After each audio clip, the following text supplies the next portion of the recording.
All right. Hello. This is Dr. Ayleen, and this is Medicine Walk with Dr. Ayleen.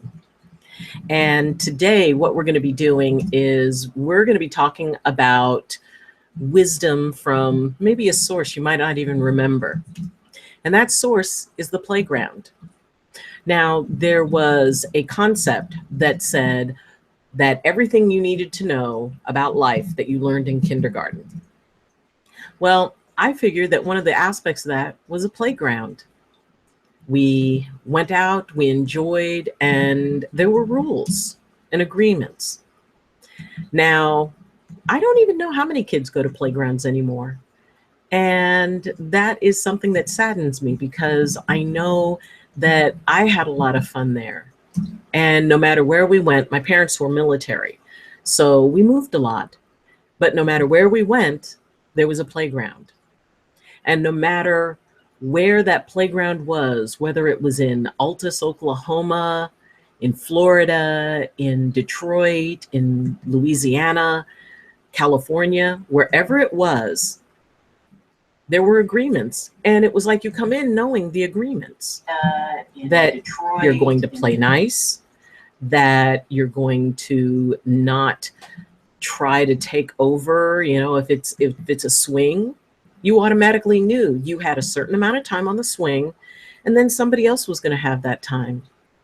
And one of the ways we learned that was being guided by the adults who came with us, by the older kids who were around us.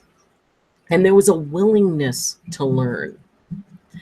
And now it seems more, the Pokemon Go thing, the one good thing that I saw about Pokemon Go, and if you're a Pokemon Go person, no offense at all.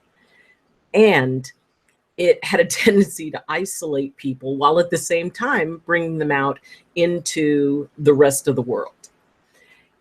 When I would see somebody focused on their Pokemon Go and walking along and walking right out into traffic, okay, that's a problem. They actually had a case where somebody drove into a police car, and his response was that he was trying to catch a Pokemon while he was driving. So that aside, one of the wonderful things about it is that people were outside, they were talking to each other, they all had something in common, and that was a really cool thing to see. Now, I will tell you that in my spare time, I actually loved a video game. I enjoy, one of the games is Skyrim. I enjoy that. I enjoy one called Fable. I enjoy Dragon Age, well, 1 and 2. 3, I'm still working on 3. But that is one of the ways that I really enjoy kind of, connecting with that playful side of myself. And I think that there's a big part of the generations, both, even mine and younger than mine, who spend a lot of their time interacting with their computer. Maybe they do, they go into groups on consoles, they stay all day on Facebook, all of those things. And it's really wonderful to be able to have an outlet like that. I honestly don't know what I'd do without my Xbox. So the idea is that there is a piece of learning how to play nice with others that is altered once we go into virtual type of relationships, the MMOs, the big multiplayer, gaming situations. And I've seen some of them, and frankly, some people can, be a little bit unpleasant on those. When somebody posts something on Facebook that maybe someone doesn't agree with, they can, people will come in pretty hard and pretty brutal. And I've seen it over and over again. And I know in my heart that if those two people were actually sitting face to face, that they would not be having that same exchange. So for a little bit, we're going to go back. We're going to go back to being on the playground. We're going to go back to that time where maybe there's a new kid and you want to go and play in the sandbox, and the kid's over there, and it's like, hey, you want to help me build a sandcastle? There was an innocence in our interaction. there was an assumption that if you were on the playground, you were there to play. And that was a beautiful thing. So what are some of the lessons that we can bring forward? Well, first, the playground doesn't belong to any one person. The playground belongs to everybody. So we treat it nice. We pick up our trash. We cooperate with each other. We share the swing and the merry-go-round. When we're building a sandcastle or playing in the sandbox, we share our bucket and spade if somebody doesn't have one. And all of that was automatic. How does that translate to today? Well, it could be as easy as letting somebody in when they're trying to merge on in traffic. And, put on the brakes a little bit. You don't have to be one more car ahead. Slow down, let somebody come in. Or if you see somebody trying to cross the street, if it's safe or if it's like in a residential area when you're not supposed to be going that fast anyway, stop and let somebody go across. Even if it's in a grocery store parking lot, look around, stop and say, okay, after you. Those are the things that are so subtle, but they can mean so much. When you're trying to merge into traffic and somebody slows down and lets you in, that's a good feeling. I know it is for me. And I always make sure I give the wave. And when I live up on a mountain and there's a very windy road that goes all the way down, well, some traffic goes a little bit faster than others. So the idea is if I'm behind somebody who's being a bit more cautious than maybe I am, they notice me, they'll pull over at a turnout and let me go by. And what I learned was that when that happens, you blink your hazard lights because that's like saying thank you. It's a wonderful thing to brighten somebody's day just by a little act of courtesy. We shared the playground. We share the road. And we share the internet. We share Facebook. Often people will have a gazillion friends. Well, those are the other people in the playground with you. Now, also on the playground, if somebody came in and was not sharing, if somebody came in and was bullying, well, at that point, that person was identified. And either one of the parents would go and say, okay, we play nice here. Or the kids themselves, I've sat and watched, other kids will come up and they'll say, hey, no, we don't do it that way. You want to share, fine. If you don't get to play in our playground. And that's a phrase that I use very often when I'm working with people. Who do you let play in your playground? Because it's your playground. The playground of your personal space, the playground of your meditation, the playground of your thoughts. Is everybody who's coming to that playground in your mind, are they all playing nice? And if they're not, why are you letting them in your playground? Now, sometimes you can get a kid who comes in and who would bully, and once he learned, no, we don't do that here, then maybe he plays nice. Maybe he discovers, hey, I want to be able to play too, but maybe I don't know how. And the other kids will show them. And that is a wonderful thing to see. So we can do that. We can give people the benefit of the doubt that maybe they just don't know how to play nice. So we let them try. And we let them know, okay, well, you're new. So here's the rules of the playground. So now that you know, go play nice. And if they still don't know how to play nice, then it's like, well, no, you can't play here until you learn how to play nice.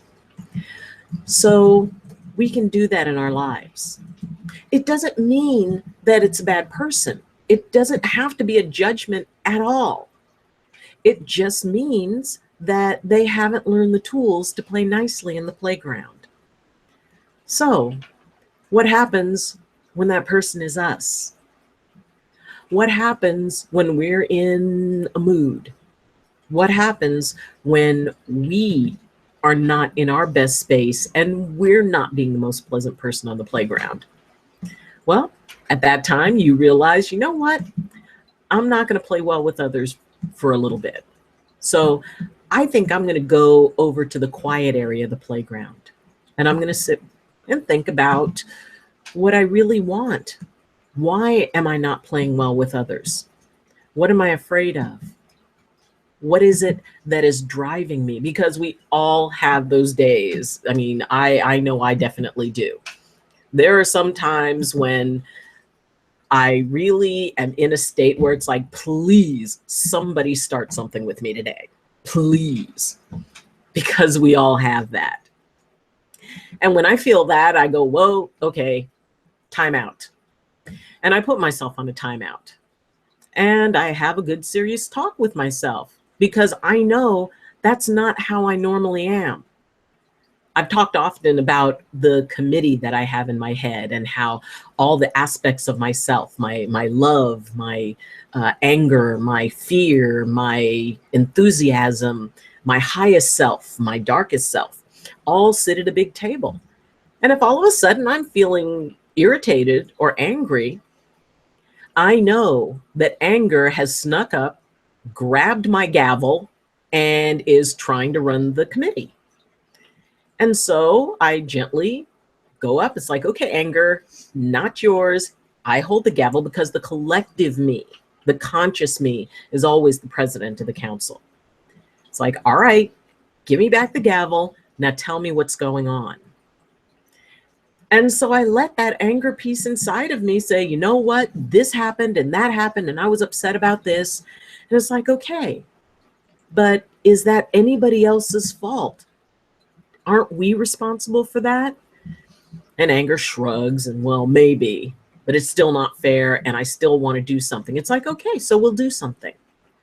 But we're all going to decide on what we do. You don't get to decide by yourself. And by recognizing it's not all of me that's angry, it's just the anger part of me on my committee has been triggered by something. So my job is to figure out what triggered me. If you walk up on a couple of kids in a playground and maybe one is crying or they're arguing about something, you go up and you say, okay, what's going on? What happened? Usually it would be one child took something that the other child had, or they weren't sharing well. Something triggered a reaction.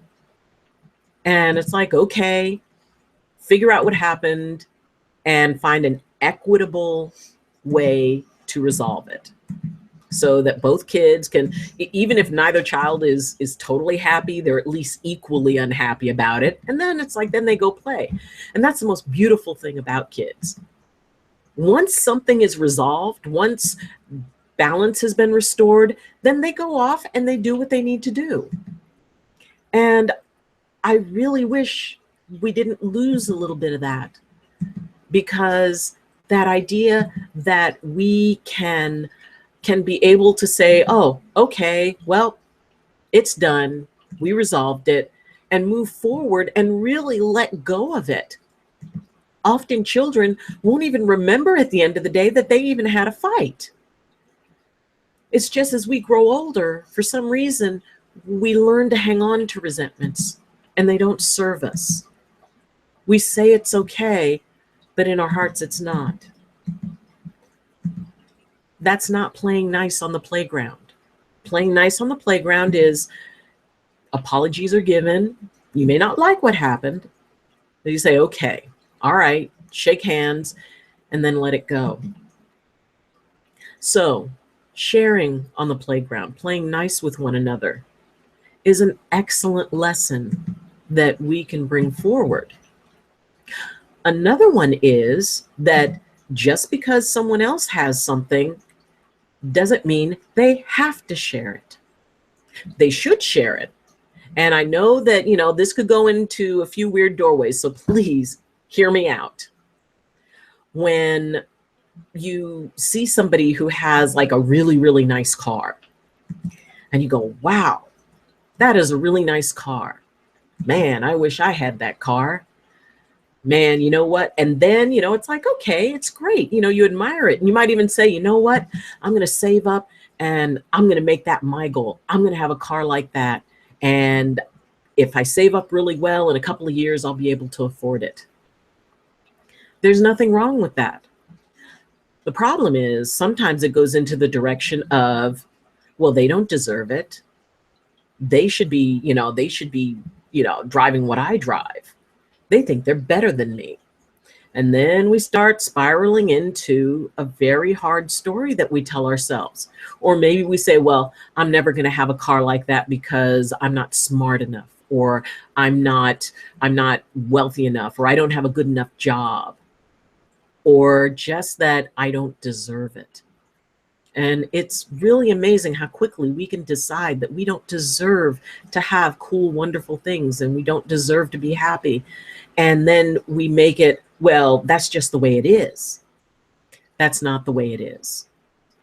We can each have whatever it is that we would like to have, and at the same time, be totally happy for somebody else who has it.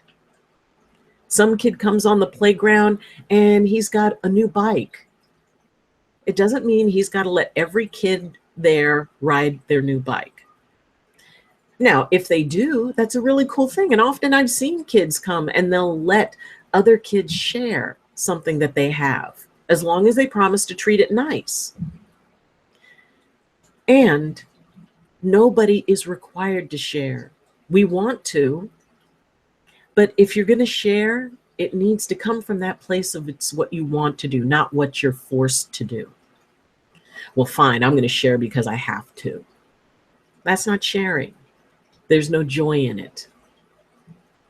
If you come to the playground, you can be totally prepared to share, or maybe you don't. And the other kids can understand.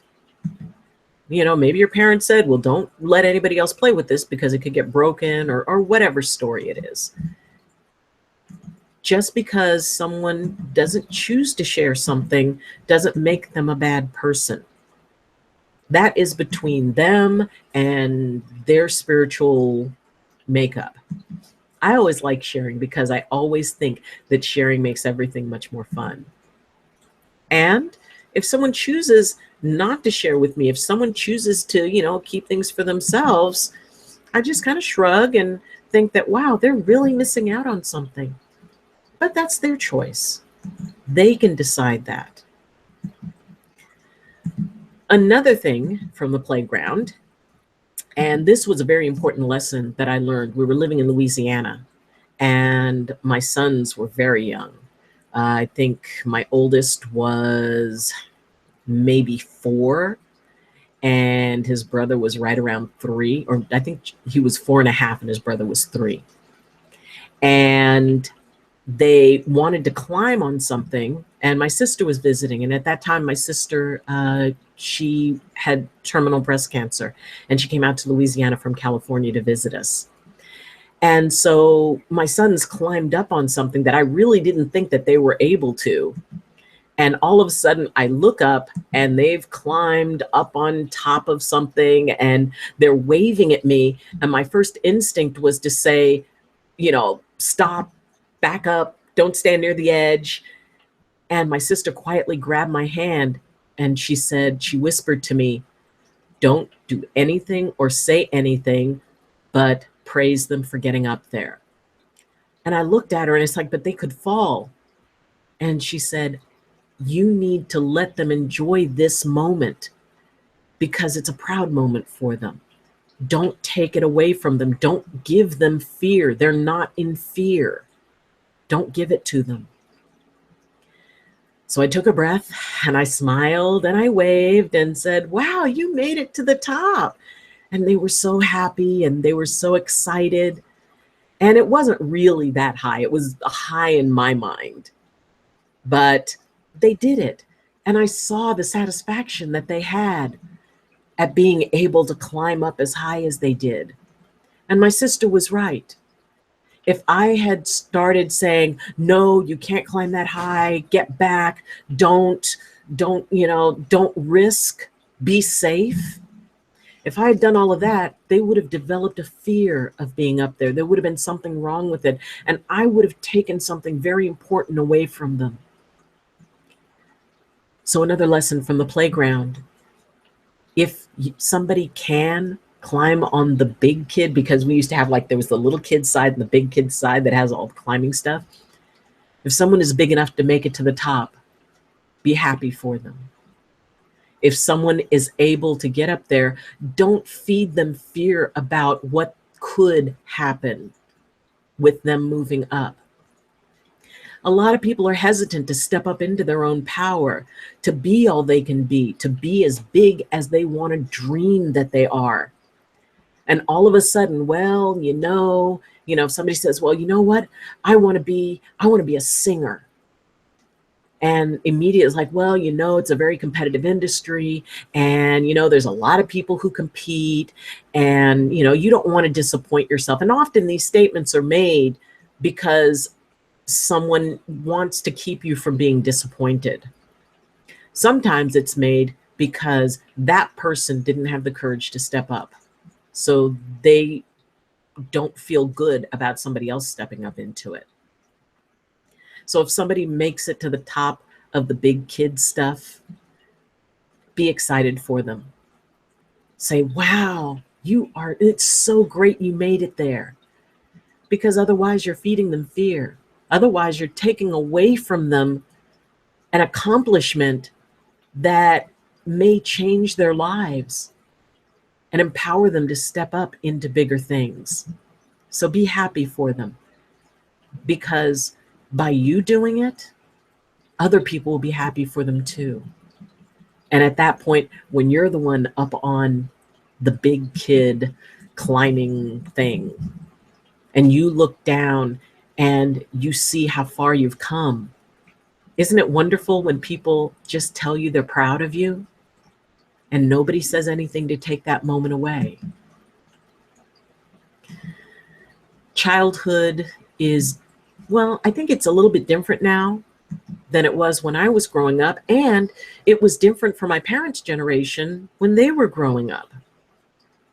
But it's always about a community, and whether or not it's a community going out and playing together, or whether or not it's a community in the worldwide Weberverse and, just through a camera, we're still on a big playground. We're still in that space where we have to play nice if everybody's going to have a good time. And when the sun started to go down and it started to get darker, and, well, in my generation growing up, it was, don't let the street light catch you still out. By the time the street lights came on, we had to be home. And the street lights, and I always thought that the grown-ups planned it this way. The street lights didn't all come up at once. The lights in the park would come up as if to remind us, oh my gosh, we better get going. And then we'd go and, we'd head back home.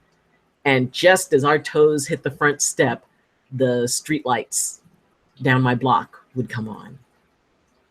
And then the days, the playing for that day was over. And we'd talk about the fun we had, and we'd talk about what we climbed on and how high we were on the swing. Maybe we'll talk about, well, there was a bully, but it was okay because, it got worked out. But looking back on that day, there was nothing that we took from it, but that we had a nice time at the playground. We didn't hold on to the resentments. We didn't hold on to the times that we fell down and bumped our knee. Because if we fell down and bumped our knee and somebody said, oh, are you okay? All we wanted to do was, you get your cry out, and it's like, oh, okay. Yeah, I'll be fine. Yeah, I'm okay. Well, do you want to go home? No. And we'd head back out to play. We would come home. We'd be filthy dirty. We would be exhausted. But it was a good day because we got to play. One of my favorite lessons of the playground is you got to go play sometimes. We all need time to go play. We all need time to be able to say, you know what? We need a timeout. And I was teaching a class, and I suggested to the class that they each pick something that they would do that they hadn't done in a long time, that they enjoyed. And one of the ladies from the class said that she hadn't been on a swing in a playground she couldn't even remember the last time. So I suggested go onto a playground and sit on the swing and swing. And she said she was embarrassed because she was a grown-up now and she shouldn't be on the swing as a grown-up. It's like, well, the swing will hold you. It's metal and it's chain and it's okay. She was so self-conscious. The first time she went up to it and then walked away. Then the next time she went, she sat down and then got up and walked away. The third time she actually started to ride the swing. And she said that she felt like all her worries and cares just fell away from her, and feeling the wind move back and forth. That was amazing for her. She released what she didn't need. And so she made a habit of doing that. And she enjoyed it. And she said other kids, they were offered to push her because they thought it was so cool that a grown-up was riding on the swing. We can be able to do that. We can enjoy all of what we have. We can enjoy the opportunities to go play because we need them. And we can especially enjoy those opportunities when we get to play together. Because really, in my mind, that's what we're here for, to play nice. And when we play nice, magic happens. We're happy. We're safe. We're at peace with others and at peace within ourselves. So make sure that you go play. It's a good thing. So thank you for joining me. And there's a lot of cool stuff coming up. And so one of the cool things is that my audiobook, the book that I wrote called Frequencies, I've made it into an audiobook, and that is going to be released, and we'll be letting everybody know about the release date. And also I'm going to be setting up some modules and messages that people can tap into that maybe they can get some insights on. And that's something I'm going to be sharing. I want it clear that I'm not a guru. I have no desire or need to be one. I know some tools and I know some ways to manage that were able to help me. I light the way, I show the way, then I get out of the way so you find your way. That's important to me. So there's some stuff that's going to be coming up. So please check out the Facebook page, Medicine Walk with Dr. Ayleen. And we're going to be putting information on that. And then we will go from there. And I'm so glad that you're able to join me today. And if you have any questions, you can contact me, through the Facebook page. And if you post a question, I will be absolutely sure to answer it. Or if there's a topic that you would like me to discuss, let me know. So until next time, I wish you balance and I wish you blessings from my heart to yours. Love you. Bye.